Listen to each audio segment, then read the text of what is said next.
Je vous propose aujourd'hui une émission consacrée à l'écrivaine libanaise Vénus Kourigata.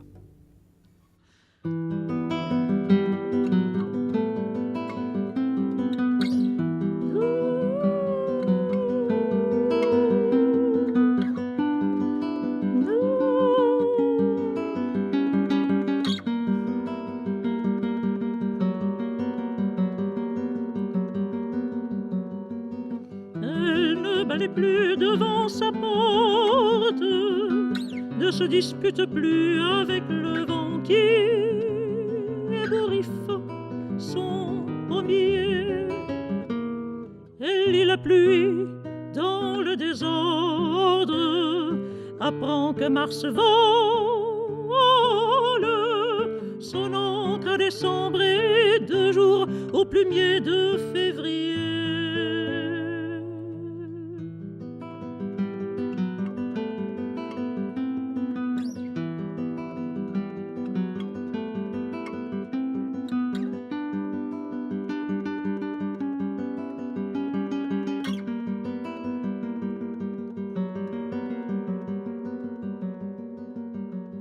Sa lampe s'interdit de dormir l'hiver, quand les livres se prennent pour des oreillers, que les lucioles font un feu d'air pour réchauffer les choses transies, réchauffer les choses transies, transies. Il y a une place, lettre de rupture, et c'est disparu, qui traverse impassible les pièces dans un froissement d'étoffe.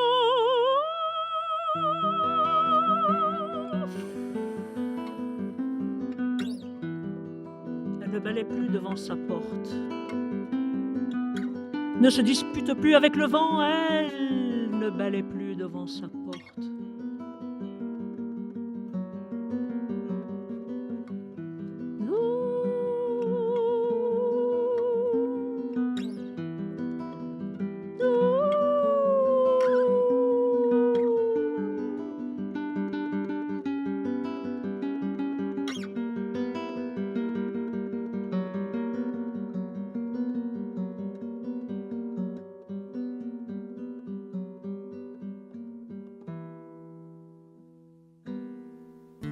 C'était Il n'y a personne, musique et chant de Roula Safar, un poème de Vénus Kourigata que nous avons rencontré à Paris en juin dernier.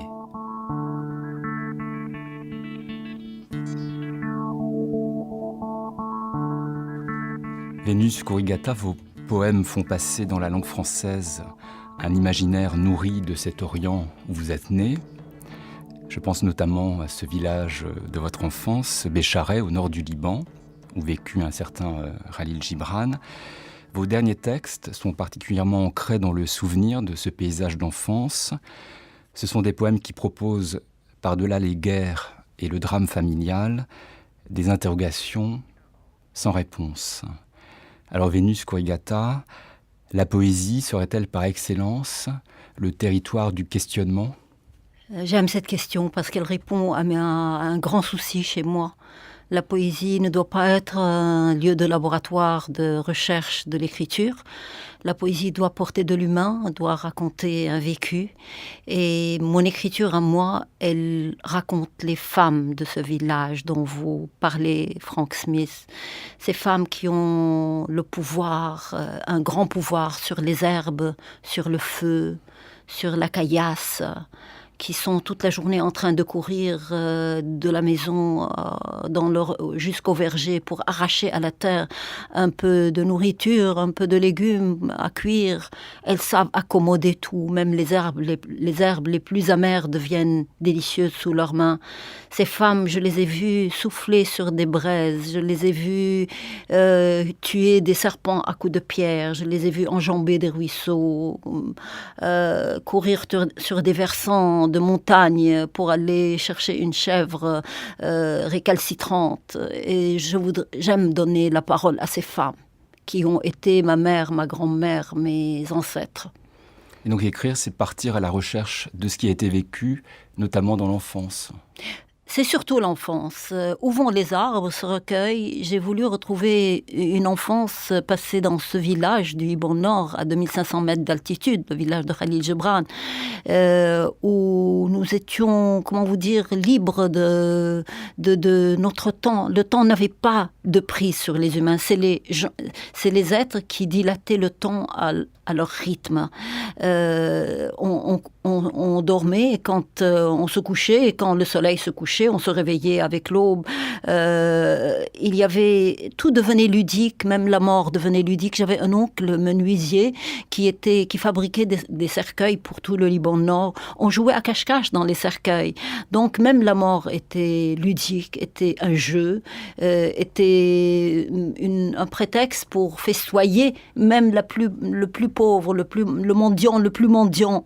Dès qu'il mourait, il y avait un festin qui était dressé sur la place du village et on festoyait. J'aime faire revivre ce village. Alors, Où vont les arbres, on l'a dit, votre dernier livre de poésie. Il a reçu le prix Goncourt de la poésie. Où vont les arbres? Ce sont les arbres auxquels vous vous adossez, Vénus Corrigata, et pourtant vous vous appliquez tout de même dans ce texte à défaire la mer, dites-vous. La poésie, c'est une entreprise de déconstruction? Non, c'est défaire l'enfance pour savoir qu'est-ce qui s'était passé dans cette enfance pour qu'elle fût aussi douloureuse. Parce qu'à part les 3 mois passés dans le village de ma mère l'été, tout était sombre à Beyrouth. Il y avait un père redoutable que je raconte dans La maison au bord des larmes qui a cassé son fils qui était poète. J'ai hérité de la poésie de mon frère drogué, mon frère revenant de Paris sans avoir pu publier ses poèmes. Son père a voulu le punir parce qu'il se droguait. Au lieu de lui payer une cure de désintoxication, il l'a envoyé chez les fous après des cures d'électrochoc, après une lobotomie, après la 3e fuite. Il était devenu un légume. Il n'a plus écrit, j'ai écrit à sa place sur son cahier de brouillon avec son stylo peut-être, je ne me rappelle plus. Donc il fallait défaire une enfance pour savoir qu'est-ce qui s'était passé dans cette famille de gens modestes et gentils et croyants et propres et honnêtes. Qu'est-ce qui s'était passé pour que le père ait voulu tous les soirs enterrer son fils sous les orties, puis il l'envoie dans cet asile de fous, puis après il meurt dans l'asile de fous, puis la sœur fuit tout ça en se mariant n'importe comment, avec n'importe quoi pour fuir cette ambiance. La sœur, c'était moi. J'ai hérité de son écriture. J'ai hérité de son écriture, de sa détresse, mais je n'ai pas hérité. Il m'a appris à me méfier des drogues. Voilà, c'est pourquoi je vais dans les écoles. Je ne dis jamais non d'une école à une autre pour dire attention, c'est un grand danger. Quand on commence, on ne sait plus s'arrêter et puis on est complètement disloqué par la drogue. On ne sait pas où trouver les limites à la drogue. Dans ce livre, vous le dites, on s'enfonce dans des forêts, on y croise des hordes d'arbres, mais on y croise aussi des loups. Ah oui, le loup était très important pour nous. D'ailleurs, la nuit, il y avait les loups, on les entendait dans la vallée, sur la montagne, derrière la montagne. On avait très peur et on était en même temps très excités de savoir qu'on était enfermés entre des murs et que les loups ne pouvaient pas nous atteindre. Mais il y avait les renards aussi qui venaient chipper des poules. Et on avait très peur pour nos poules. Nos poules étaient nos jouets, on n'avait pas de jouets. Nos jouets, c'était des poules, c'était une boîte d'allumettes dans laquelle on enfermait une cigale avec des pétales de fleurs pour les nourrir. C'était une enfance modeste, mais très sympathique, très proche de la nature. Entre ces arbres, on perçoit les morts également, entre 2 couches de terre, dites-vous. Vous êtes Vénus Corrigata d'origine libanaise, vous vivez à Paris depuis longtemps. Où se situerait votre terre intime? Est-ce qu'elle est entre Beyrouth et Paris ? Est-ce qu'elle est là-bas? Est-ce qu'elle est ici? Elle est là-bas. Elle est forcément là-bas. Paris est pour moi une table sur laquelle je travaille. Il y a un ordinateur, mais mon regard traverse l'Hexagone, traverse la Méditerranée pour aller piocher là-bas, comme un seau d'eau. la matière de mes écrits, de mes romans. Je n'ai pas un seul roman qui se déroule à Paris.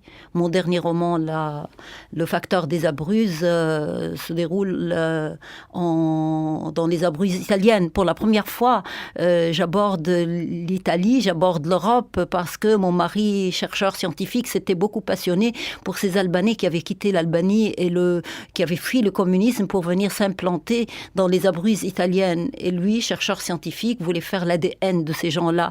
D'ailleurs, sa première crise cardiaque qui l'a mené à la mort avait eu lieu dans ce village-là.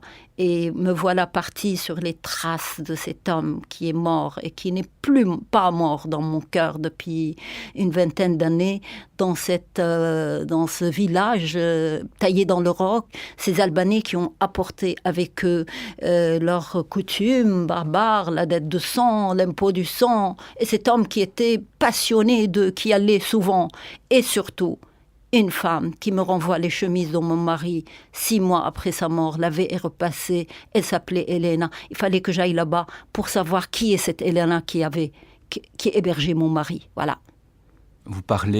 Vous écrivez sur le Moyen-Orient, sur l'Italie aussi. Pourtant, vous avez point de contact, vous avez pied sur cette terre parisienne et française. Je suis très parisienne quelque part, puisque j'ai autour de moi, tous les jours, il y a un va-et-vient entre des écrivains, des artistes avec lesquels je fais des livres, avec des poètes. Ils me lisent leurs poèmes, je lis les leurs. Parfois, je corrige quand c'est plus jeune. Parfois, je trouve un éditeur. Donc, ma vie est archi pleine comme un œuf à Paris. Mais quand il s'agit d'écrire de la poésie, quand il s'agit d'écrire un roman, je vais de la prose à la poésie et de poésie il faut que mon regard aille là-bas. La vie en France me semble beaucoup trop tranquille, beaucoup trop lisse pour pouvoir trouver les sujets dramatiques qui ont lieu de l'autre côté de la Méditerranée. C'est très grave ce qui se passe de l'autre côté. Il y a des guerres, il y a une guerre qui a non seulement tué 200 000 personnes, elle a tué des familles entières, elle a je ne sais pas, amputé ma famille de beaucoup de membres de cette famille, mais il y a aussi qu'elle a brûlé les arbres. C'est pourquoi je parle où vont les arbres. Ils ont émigré, ils sont partis, ils ont quitté ce pays où les gens se battaient entre eux à coups d'obus. Il y avait plein de forêts qui avaient brûlé. Et ces forêts qui ont brûlé ont été suivies plutôt de printemps silencieux. Il n'y avait plus d'oiseaux qui venaient. Il a fallu 3 ans après la guerre et qu'il y ait quelques arbrisseaux qui poussent pour que les oiseaux reviennent dans ce pays. Donc c'est un hommage aux arbres de mon pays, à tous ces arbres que je nomme ici. Chacun a ça, l'un a la tête ébouriffée, l'autre pleure dans un fleuve, l'autre il est gardien de la porte des enfers. J'ai retrouvé plein de superstitions et de fables sur les arbres. Je les ai insérées dans ce recueil. Alors le livre est fait de 2 séquences. La première, Où vont les arbres, donne le titre à ce livre. Et la seconde s'intitule Ortie, au pluriel. Là encore, on reste dans le végétal. Et l'ortie, on la connaît pour son caractère urticant, mais aussi pour ses vertus médicinales. Ah, je ne savais pas qu'elle avait des vertus médicinales. Et tonique, la tonicité de l'ortie. Ah, je ne savais pas. Moi, tous mes cauchemars d'enfants viennent des orties qui poussaient en face de la maison. On a l'impression que ce serait comme un portrait de votre écriture même. Ouais. Elle est à la fois urticante et elle est à la fois tonique. Ah, oui, je comprends beaucoup de choses. Elle est urticante, mon écriture, parce qu'elle va au fond de l'enfer du sujet qui m'a dicté Ortie. Ortie, c'était la maison qui était entourée d'orties, et ma mère, tous les soirs, s'asseyait sur le seuil, une fois qu'elle avait terminé son ménage, et disait « Demain, je leur ferai un sort ». Elle n'a jamais eu le temps de les arracher. C'est une fois morte que je la décris dans ce recueil, revenant de son village à 200 km de distance de Beyrouth pour arracher les orties qu'elle n'a pas pu arracher de son vivant. La poésie permet beaucoup de choses, ce que le roman ne permet pas. Dans un roman, une morte ne revient pas arracher les orties. Dans la poésie, il y a un glissement de ligne en ligne qui sert tout ce qui est l'instinct, le spontané, l'exagération, le baroque. Donc, en poésie, j'ai pu réaliser le rêve de ma mère, arracher les orties qu'elle n'a pas pu arracher de son vivant. Le mot ortie est un mot de passe, dites-vous. C'est un mot de passe que me donne ce personnage qui apparaît en noircissant des pages. J'avais commencé ce poème sur l'écriture. Comment naît l'écriture? Il y a un mot qui arrive par hasard. Il entraîne un autre mot. Et lui-même entraîne un troisième mot. Les mots, c'est comme les locomotives d'un train, les wagons d'un train. Ils s'enchaînent l'un à l'autre et ils nous indiquent le sujet qui est en train de se faire. Et là, un de ces mots se détache, comme un wagon se détache de la locomotive, et me donne le mot de passe, ortie. Et Ortie me raconte cette mère, et raconte la maison de l'enfance, raconte le frère. Et Ortie distille un peu de nuit dans l'encrier. C'est une image de mon enfance que je n'ai jamais pu oublier. Mon père qui voulait dresser mon frère l'a tellement tapé qu'on l'a vu par terre, ligoté par le père. Et il y avait un encrier qui était tombé par terre, il y avait de l'encre par terre, il y avait le sang du frère. Et il y avait aussi le grenadier qui, sur le mur dehors, éclaboussait le mur de la façade de la maison de son jus sanglant. Et tout ça, à mon avis, l'encre, le sang du frère, le sang du grenadier, comment vous dire, il annonçait la guerre qui va avoir lieu. Et ce quartier qui a beaucoup souffert, c'est là, dans ce quartier, qu'il y a eu cet immeuble qui était tombé sur celui, effondré sur celui qui venait d'être nommé président de la République, Béchir Gemayel, et qui est mort avec 160 personnes de son QG. Donc c'est un quartier qui a beaucoup souffert et qui est ensanglanté. Jusqu'à maintenant, je le vois en rouge. Et en noir. En noir et en rouge, voilà, exactement. On le sent, on l'entend, des personnages surgissent au fil de l'écriture dans ce livre de poésie, mais on n'est pas dans le récit pour autant.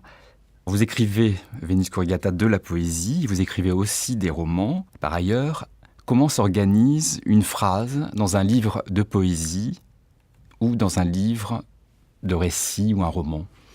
Dans le récit, on est, comment vous dire, on obéit à des personnages, on ne peut pas les trahir. Il faut à tout prix leur garder leur caractère intime, qu'ils soient complètement, comment vous dire, raisonnables pour le lecteur. La poésie permet, ce que je venais de dire tout à l'heure, ce glissement entre la folie, le délire, d'une ligne à une autre. Vous pouvez glisser avec une facilité, une aisance incroyable. Je crois que le fait d'avoir été poète avant d'être romancière m'a beaucoup aidée pour mettre un grain de folie dans mes romans aussi, dans Le Facteur des Abruzzes, cette femme qui va à la recherche du passé de son mari les 3 dernières années où il allait chez ces Albanais des Abruzzes et qui va là-bas et qui trouve un village fantasque. Il y a un Kosovar qui vend des papiers, papetier, mais ils ne vend qu'une page après l'autre et il exige qu'on lui donne la page à lire. Il y a cette Helena qui a pendu sa fille à son figuier parce que sa fille s'était laissée faite dépuceler par un garçon parti en Australie il y a 30 ans et qui attend depuis 30 ans que celui qui a violé sa fille revienne parce qu'elle va lui loger une balle dans la tête. Donc sa fille figuier pendue au figuier, l'autre qui est en Australie, arrive cette femme. Il y a un monde fou. Si la poésie n'était pas mon premier, comment vous dire, mon souci premier, je n'aurais jamais pu imaginer ce village fantasque. J'aurais été beaucoup plus raisonnable dans mon récit. Poésie visionnaire, et puis l'agencement de la phrase poétique, vous dites « je fais la guerre aux limaces », certes, mais aussi aux adjectifs adipeux. Ah oui, ça j'ai appris, c'est le français qui m'a appris ça. Je suis venue d'un Orient qui permettait tous les débordements, une langue riche en métaphores, en adjectifs, en sentiments, et puis j'ai vu que la langue française, qui était la langue riche en métaphores, en adjectifs de Rabelais, n'est plus la même. La langue française actuellement a beaucoup maigri. Vous avez fait maigrir vos femmes et votre vocabulaire. Alors il fallait, au début je m'étais révoltée. Petit à petit je me suis mise à vous ressembler un peu. Vous avez des teints sur moi, vous les Français. Et je me suis mise à tellement élaguer que comme j'élague les branches de mes arbres dans mon petit jardin, comme je tue les limaces qui viennent manger mes fleurs, j'élague aussi sur ma page les adjectifs. Et c'est pourquoi il y avait le questionnement et le souci d'Adonis que je traduis en français pour Mercure de France, pour mon éditeur. Il me dit, pourquoi tu ne me laisses pas mes métaphores? Pourquoi tu ne me laisses pas mes adjectifs? Je lui dis, je ne veux pas 3 adjectifs dans une même phrase. Je ne veux pas trop de sentiments. Ce qui fait qu'Adonis, qui est un magnifique poète en arabe, quand il dit ses poèmes, c'est comme du chant. Un chant, comment vous dire, baroque, qui teinte comme les cloches des églises. Une fois traduit en français, il devient de la poésie française, mais il est froid, il devient glacial. C'est ma culpabilité que je suis en train de dire sur les ondes, voilà. Est-ce que la poésie peut quelque chose, Vénus Kourigata? Elle peut émouvoir, elle peut enchanter, mais elle ne peut pas changer le cours des choses. J'ai remarqué qu'elle est impuissante devant les armes, devant les guerres, devant... Que peut le chant d'un rossignol devant une Kalachnikov ou devant un obus? Rien. C'est bon pour donner un peu d'émotion aux gens, mais je n'ai pas l'impression qu'elle peut beaucoup de choses, malheureusement. Est-ce qu'il vous arrive de penser aux gens qui n'écrivent pas? Ah, je les plains. J'ai toujours guéri mes blessures avec l'écriture. Pendant l'année qui avait suivi la mort de mon mari, j'étais très très mal. J'étais suicidaire parce que je n'arrivais plus à écrire.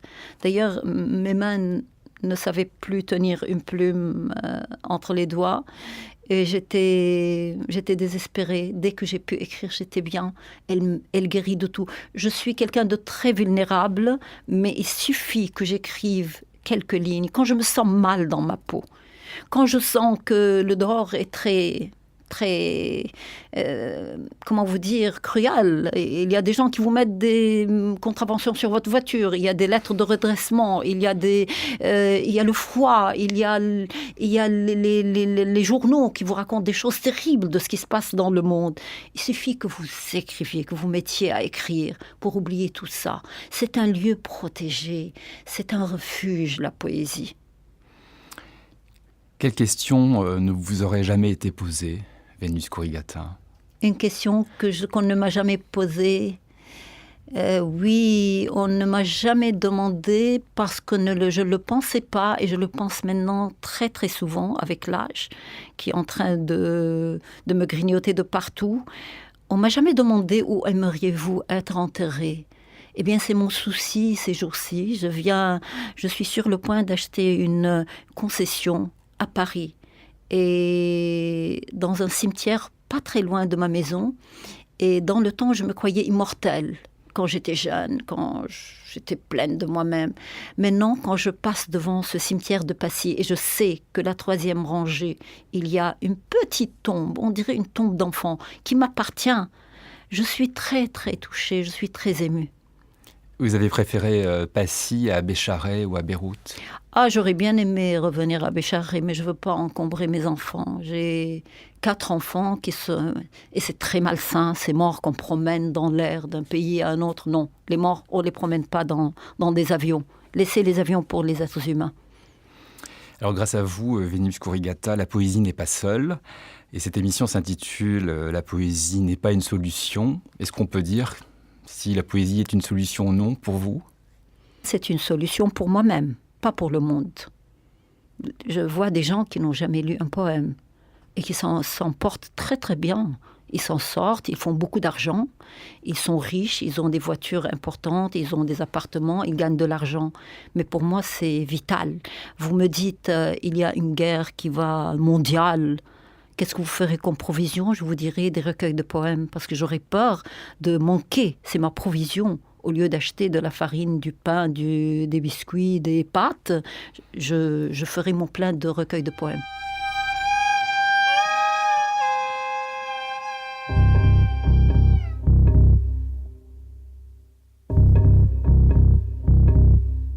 I was thinking of you.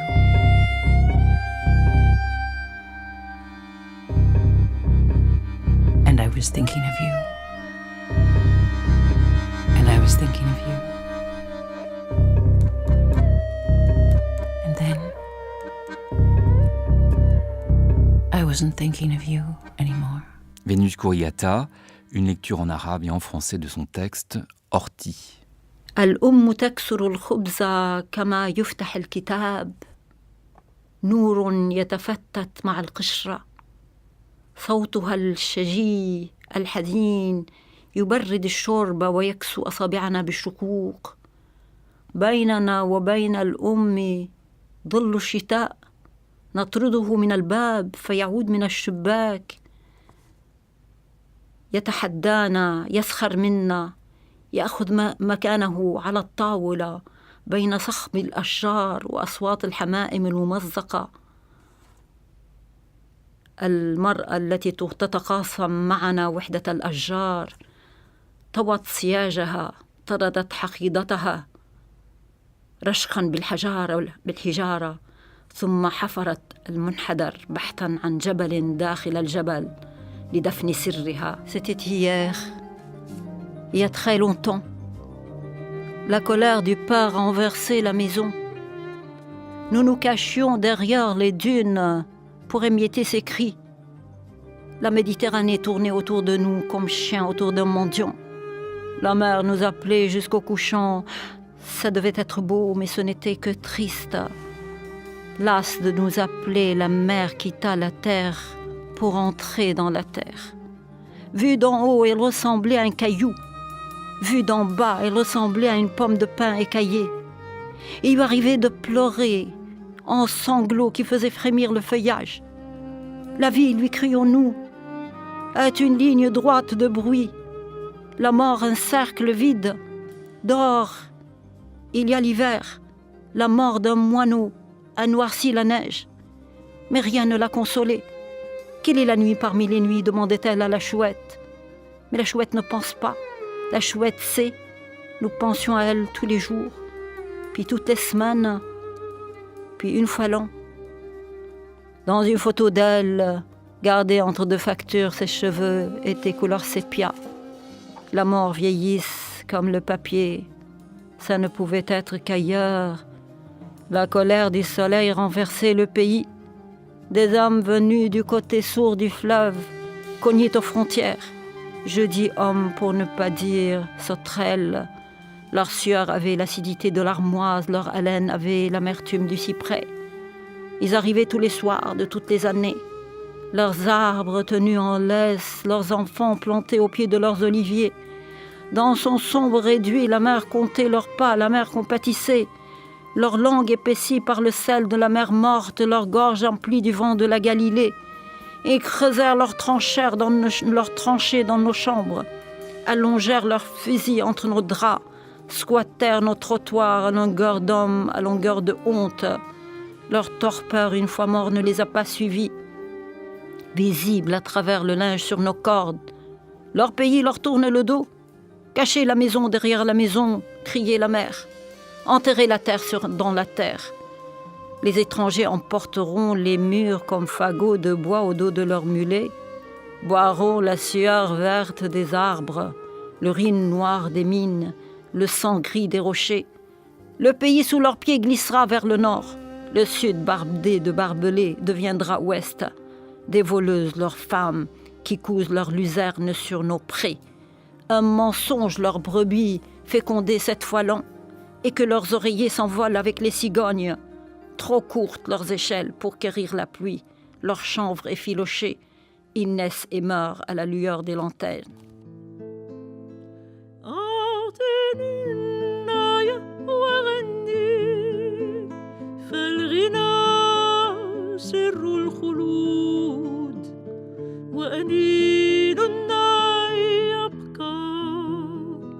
بعد أن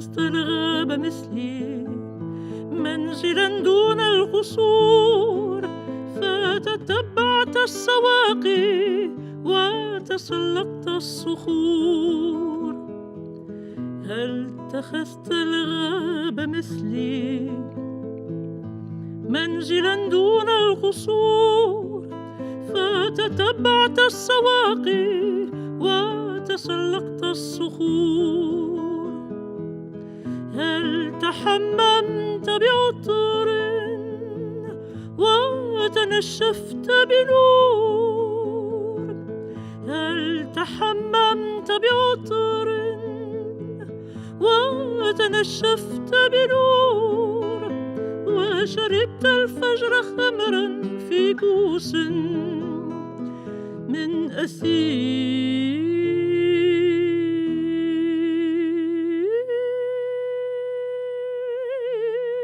أعطني نايا وغني فالغنى خير الصلاة وأنين الناي يبقى بعد أن تفنى الحياة أعطني الناي وغني وانسى داء ودواء إنما الناس سطور كتبت لكن بما أعطني الناي وغني وانسى داء ودواء إنما الناس سطور كتبت لكن بما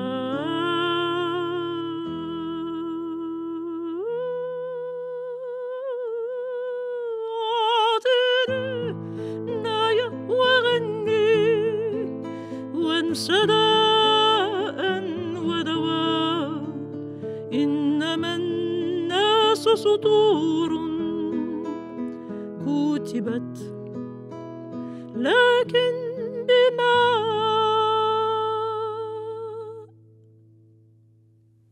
Roula Safar chantait un poème de Khalil Gibran, là où est né Vénus Kurigata, sur une musique de Najin Ankash.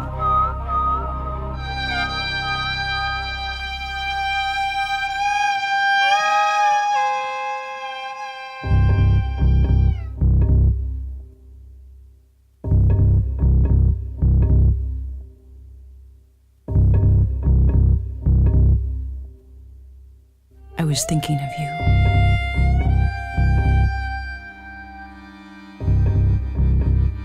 And I was thinking of you. And I was thinking of you. And then I wasn't thinking of you anymore.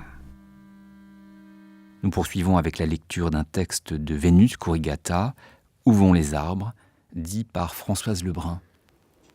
Que dire de celles qui pourchassent l'obscurité avec leurs torchons de cuisine, appellent arbres et enfants à ranger les bruits dans les plumiers, à s'attabler d'eau au feu où brûlent les ossements d'un saule vieux de 1000 lieues. Les arbres bien nés sont frileux, disent-elles. Le saule casanier donne des fumées blanches comme fiancé disparu et traduit son mécontentement en étincelles. Le saule n'attend aucune consolation, alors que la mandragore, qui résiste au chagrin, n'a ni cahier, ni d'attache familiale. La mandragore ne ferait pas avec les arbres qui ombragent les cours de récréation. Prend ses distances avec le feuillage acerbe du chêne et celui du tilleul, imbu de sa transparence. Il n'y a pas de bûcheron heureux, dit la mandragore.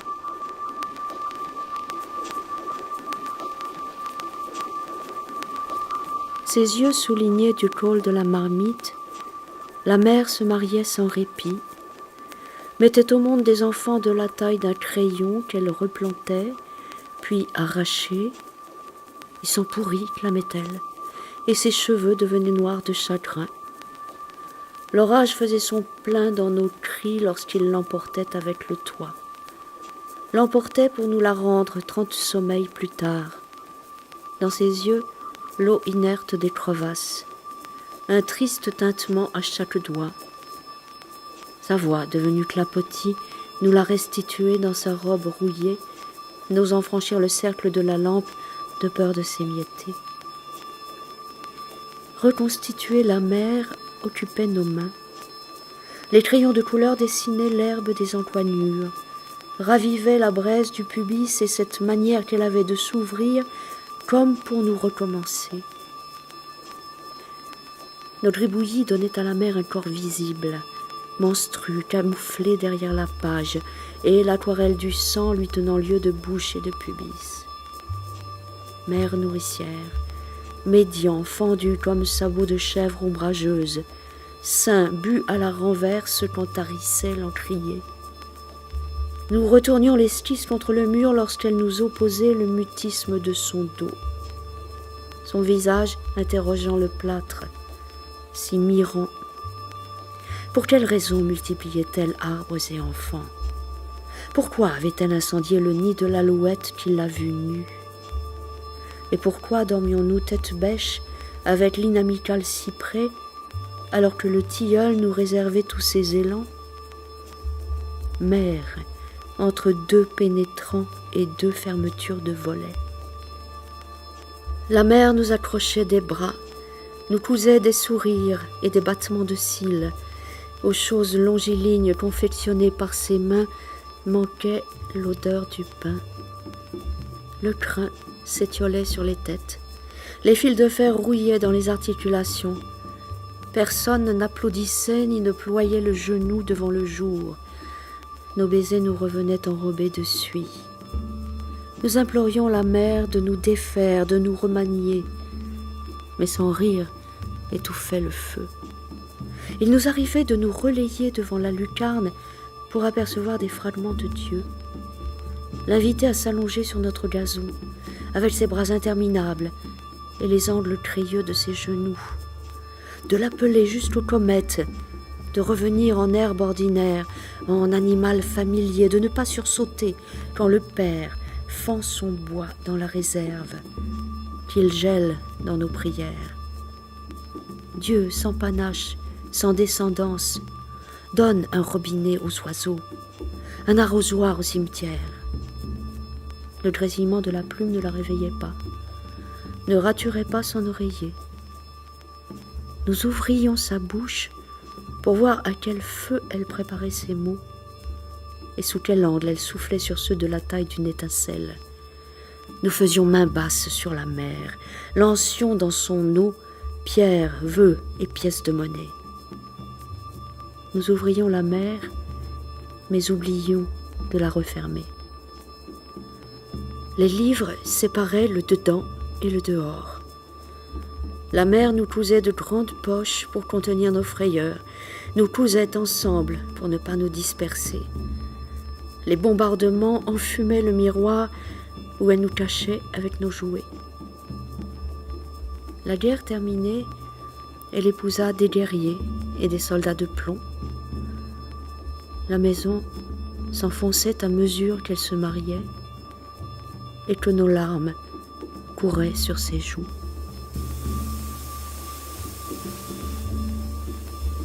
Agent Orizet. Mains tendues par les ouvertures, nous ramassions les passants attardés et les enfermions entre les pages, telles fleurs séchées. Le chiffon de la mer effaçait les pas, apaisait le désarroi de l'air. Les appels d'enfants criblaient les battants à la tombée du jour, traversaient les livres, nous perforaient.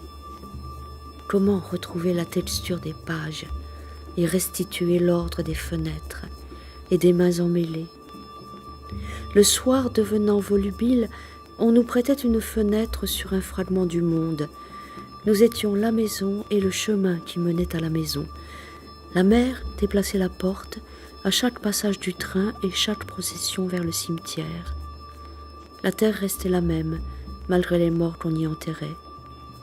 On les pleurait ensemble, on riait séparément. La mer aspergeait le seuil avec de la suie alors qu'elle n'avait plus de marmite. Ses ustensiles s'éloignèrent d'elle après la défection du dernier visiteur. J'essaie d'imaginer son départ et ne trouve que rature sur un cahier. Défaire la mer, la reconstituer aux normes voulues par le montreur avec des matériaux qui résistent aux intempéries et aux chagrins. la remplir jusqu'aux yeux de plâtre, de bienveillance, de silence et de son. Un fil de fer flexible pour le sourire, 2 boutons pour les yeux, attendre qu'elle sèche pour inciser la bouche et lui inculquer parole et douleur. Pas de sang menstruel ni duvet pour le triangle, mais une robe pour qu'elle se sente moins seule. Suspendue à un clou, ses jambes s'écartant et se refermant au claquement de la porte, nous nourrirons la mère de pommes et de noix. La marierons. Son effigie donnera naissance à de bons enfants.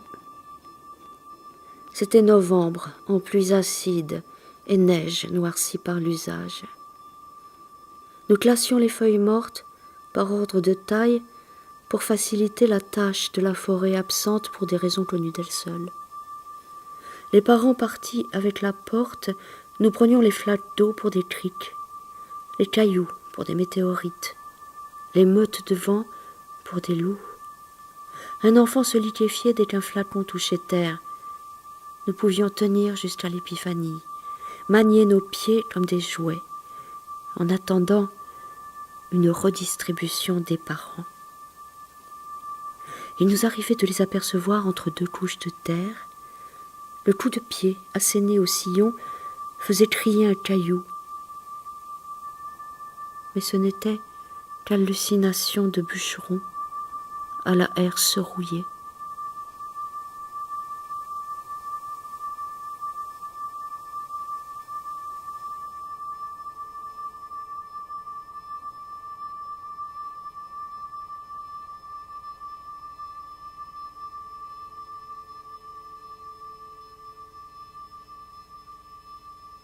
Où vont les arbres? Lecture d'un texte de Vénus Kourigata par Françoise Lebrun.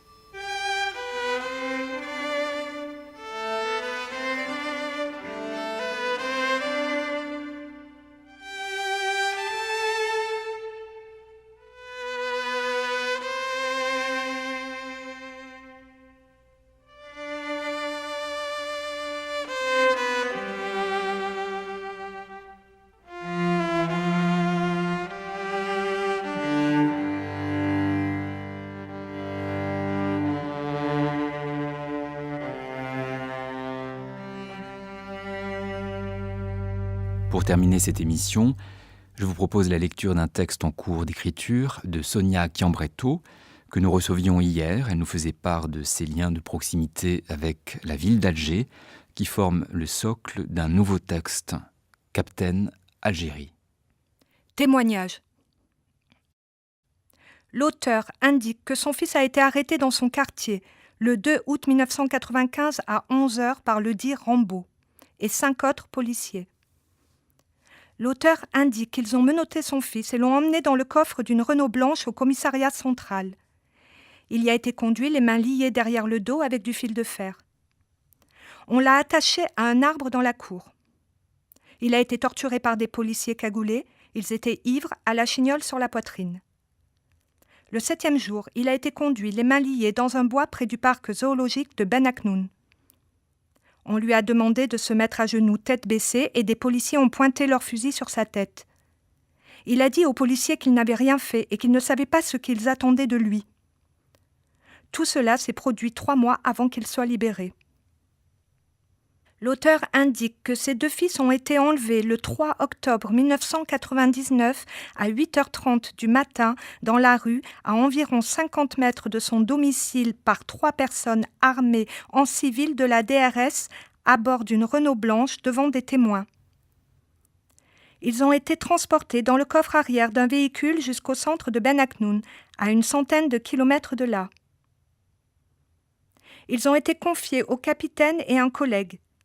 Ils y ont été torturés pendant 2 jours par les services de sécurité algériens.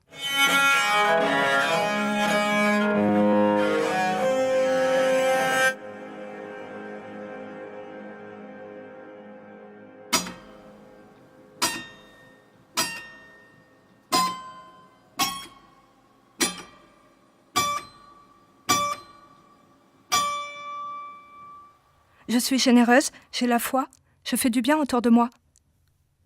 je n'en veux pas. Ma foi grandit et la foi n'a pas de loi.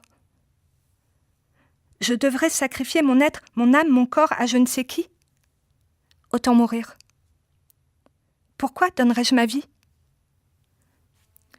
Je n'irai pas au square Port Saïd. La place des martyrs non plus.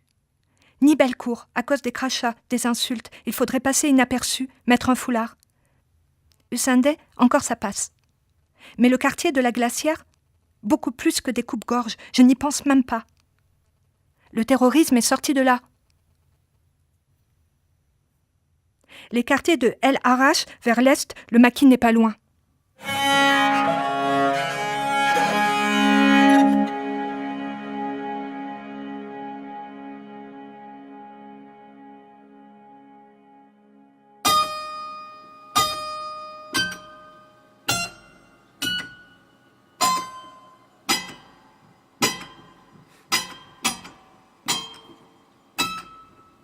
Au centre d'Alger.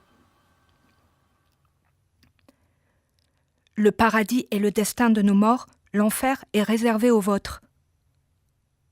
T'es dans le maquis et nous, on baise ta sœur. Nous, on va vous tuer un par un. Viens au quartier si t'es un homme. Descends de ta montagne, viens te battre à découvert. On t'attend.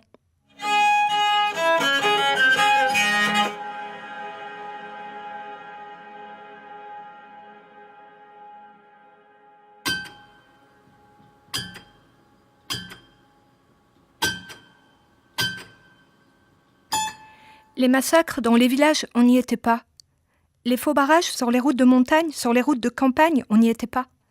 Les faux militaires encagoulés, entréhis, les faux gardes communaux, les faux terroristes, les faux islamistes, les vrais camis en basket blanche et en camionnette cocotte qui barraient les entrées de ville, enlevés ou exécutés à l'arme blanche ou à la kalachnikov, on ne les croisait pas. Parce qu'on ne sortait plus, ni à pied, ni en vélo, ni en bus. On ne sortait plus, sauf avec le chauffeur de mon père sur les hauteurs de la ville. « Vous êtes fous !» répétait mon père dans un flot de paroles rassurantes.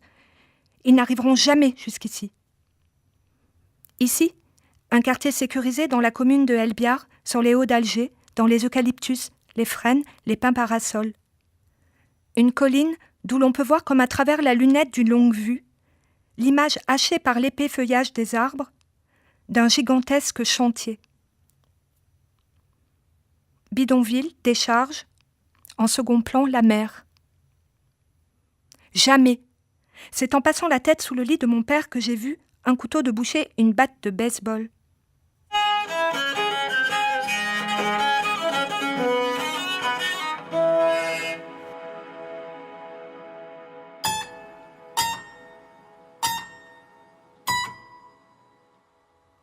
Allô ? Allô ? Allô ? Qui ? Ils l'ont eu ? Ils l'ont eu. Mon oncle, journaliste, ancien d'Alger républicain, liste noire, une dans l'abdomen, communiste, dans sa librairie, une autre à 2 mm du cœur, des silencieux, 3 garçons cagoulés. 19h, au sol, a fait le mort, les garçons ont pris la fuite. On ne tue pas une deuxième fois un mort, vivant. Un village en front de mer, périphérie est d'Alger, des livres illustrés pour les enfants, des livres sur l'histoire, la géographie, l'écologie, des manuels scolaires, de la poésie.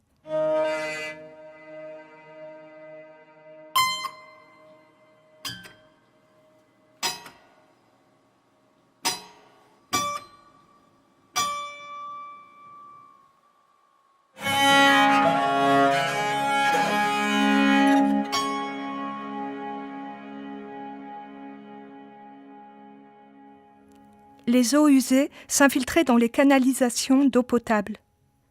L'eau du robinet d'apparence brunâtre sentait l'égout.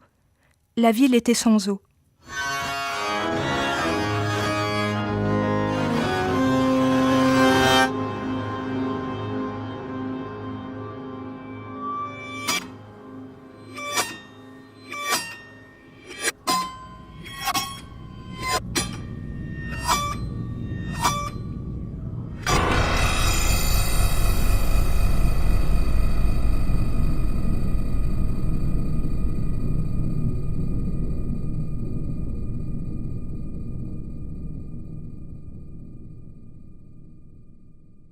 Le père de Hakim projetait secrètement de déserter l'armée et de s'installer à Bruxelles. Il s'était engagé avec conviction dans la lutte contre le terrorisme, mais pas pour faire tueur. Plus tard, il confia à nos voisins sa crainte d'être rattrapé en Belgique par la sécurité militaire et du sort qui lui serait réservé. Ça se rapprochait. Vol, viol, prière. Au commencement, des corps sans tête dans les vergers, des listes.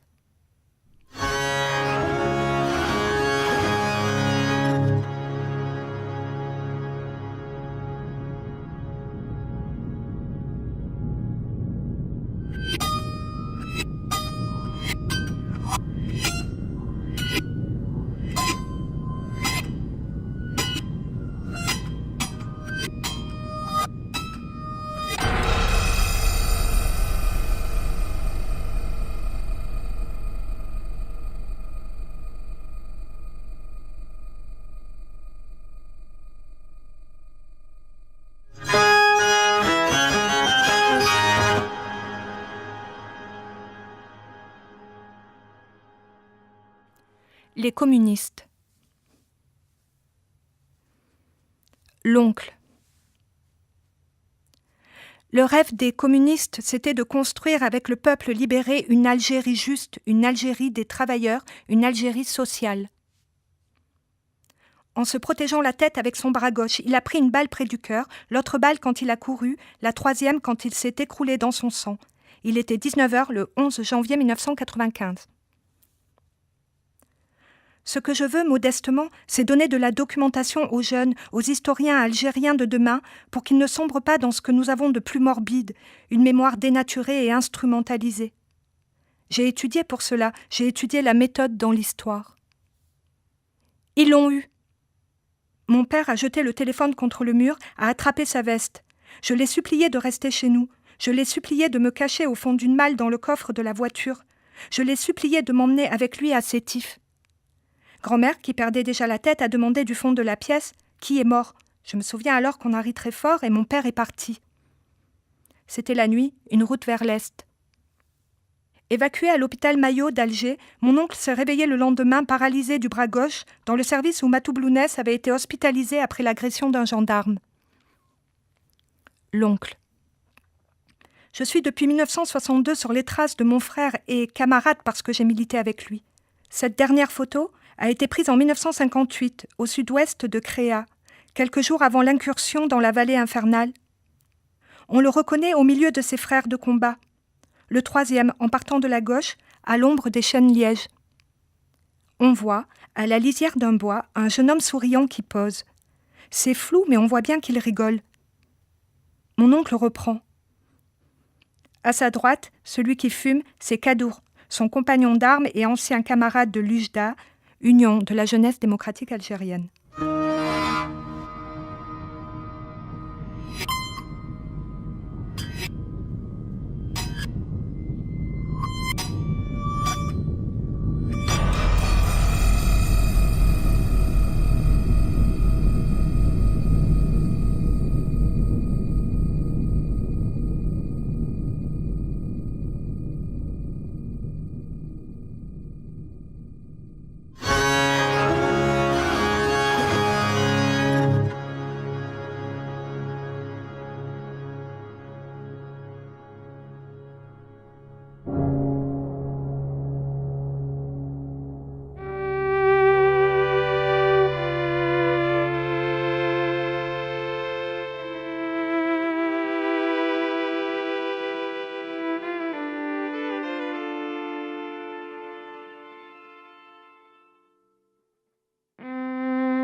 C'était La poésie n'est pas une solution, une émission proposée par Frank Smith et consacrée aujourd'hui à Vénus Kourigata. Où vont les arbres, le dernier ouvrage de poésie de Vénus Kourigata, apparu au Mercure de France. Verger d'exil, l'album de la mezzo-soprano Roula Safar, est édité chez Ortus. La poésie n'est pas une solution, réalisation Gilles Mardy-Rossian, identité sonore Laurie Anderson, aide à la production Daphné Brettenbach, prise de son Marie Le Peintre, Bernard Laniel, mixage Alain Joubert